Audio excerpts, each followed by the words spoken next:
Hello students, how are you? I hope you all are very fine. Children, today we are going to read about the self-help groups for the poor.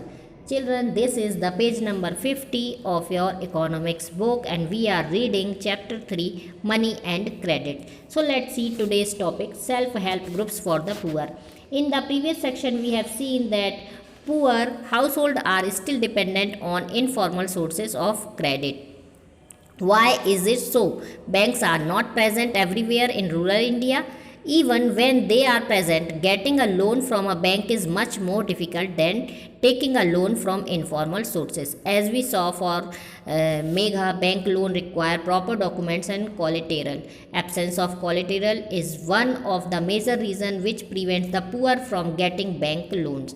Informal lenders such as money lenders on the other hand know the borrowers personally and hence are often willing to give a loan without collateral. The borrowers can children देखिए हमने different groups हमने formal और informal sectors देखे जहाँ से कि loan provide किया जा रहा है और हमने ये भी देखा कि जो बैंक्स वगैरह हैं वो बहुत सारे डॉक्यूमेंट लेते हैं और कुछ कई बार बदले में कुछ चीज़ों को रखना पड़ता है जो कोलेटेरल कहलाते हैं और इसके बदले में लोन प्रोवाइड करते हैं, बहुत सारे पेपर वर्क करना होता है। तो जो है लोग जो होते हैं जो बहुत सारे पुअर सेक्शन है वो ज़्यादातर इनफॉर्मल सोर्सेज से ही लोन लेना पसंद करते हैं। कारण उसका भले ही इंटरेस्ट ज़्यादा लगता है लेकिन वो इन सब पेपर वर्क्स वगैरह से वो बच जाते हैं, उन्हें ये सारी परेशानियां नहीं, कई बार उनके पास कोलेटेरल नहीं होता है तो इस वजह से भी वो लोकल के लोगों से लोन लेना ज़्यादा, इनफॉर्मल सोर्सेज से लोन लेना वो ज़्यादा पसंद करते हैं। लेंडर्स होते हैं वो भी उन्हें पर्सनली भी जानते हैं तो उन्हें आसानी से लोन मिल जाता है बिना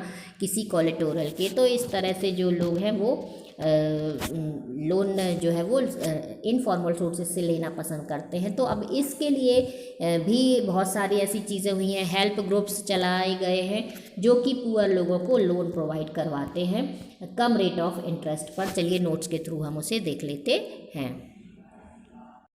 so start writing from here, self help groups for the poor. Facilities of banks are not available in all rural areas. So, the poor are dependent on informal sector for borrowing loan.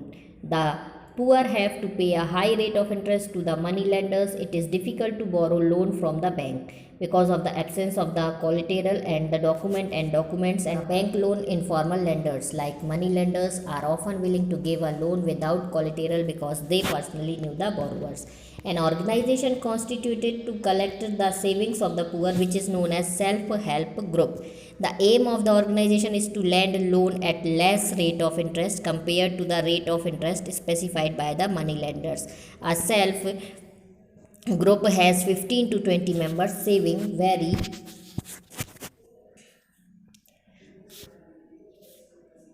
15 to 20 members. Saving vary from member to member, that is rupees 25 to rupees 100 depending on the ability to the person to save. The organization also provides self-employment opportunity for the member by the way of sanctioning the group. For example, small loans are provided to the members for releasing mortgaged land and for meeting working capital needs, for housing material, for acquiring assets. There is also a group for repayment of the loan. In case of any non-repayment by the one member is followed by the other member of the organization. तो children जो self help group भी आए हैं जो कि loan provide करते हैं लोगों को, क्योंकि जो लेंडर्स होते हैं या जो फॉर्मल सोर्सेस होते हैं उनके द्वारा लोन जो है, फॉर्मल सोर्सेस के द्वारा तो पेपर वर्क बहुत सा होता है या फिर कुछ सिक्योरिटी के तौर पे रखना पड़ता है, तो इस वजह से लोन लेना डिफ़िकल्ट होता है। और जो लेंडर्स होते हैं दूसरे साहूकार वगैरह, उनसे लोन लेने में बहुत ज़्यादा इंटरेस्ट देना होता है। तो बहुत सारे ऐसे जो सेल्फ ग्रुप्स आए हुए हैं जो कि लोन प्रोवाइड करते हैं। इसमें सेल्फ हेल्प ग्रुप जो होते हैं इसमें 15 से 20 मेंबर्स का ग्रुप बना लिया जाता है और लोग अपनी आय के हिसाब से उसमें पैसा जमा करते जाते हैं और उसी के बेसिस पर जब कुछ पैसा इकट्ठा हो जाता है तो लोगों को लोन प्रोवाइड करवा दिया जाता है। और इस तरह से यदि इन केस कोई लोन नहीं चुका पाया तो उस कंडीशन में जो बाकी के जो मेंबर्स होते हैं वो उसका पैसा बांट करके प्रत्येक के हिस्से में उसकी आय के हिसाब से जितना आता उतना पैसा लोग चुकाते हैं। तो यह इस तरह से लोगों की हेल्प करने वाले ग्रुप्स हैं। और ये जो ग्रुप्स हैं इन पर फिर गवर्नमेंट भी, यदि 2 साल ये अच्छे से चल जाते हैं तो गवर्नमेंट भी इन ग्रुप्स के नाम पर फिर लोन को प्रोवाइड कर देती है। उन्हें ये लोगों को सस्ता पड़ता है क्योंकि जो साहूकार वगैरह हैं उनको बहुत ज़्यादा इंटरेस्ट देना पड़ता है, और जो फॉर्मल सोर्सेस हैं उनको बहुत ज़्यादा पेपर वर्क लगता है। तो लोग, ये जो पुअर वगैरह है हमारे देश के, उनको ये वाले लोन जो है वो काफ़ी राहत पहुंचाते हैं। तो children, here is your chapter finished. In the next video we will do the exercise of this chapter.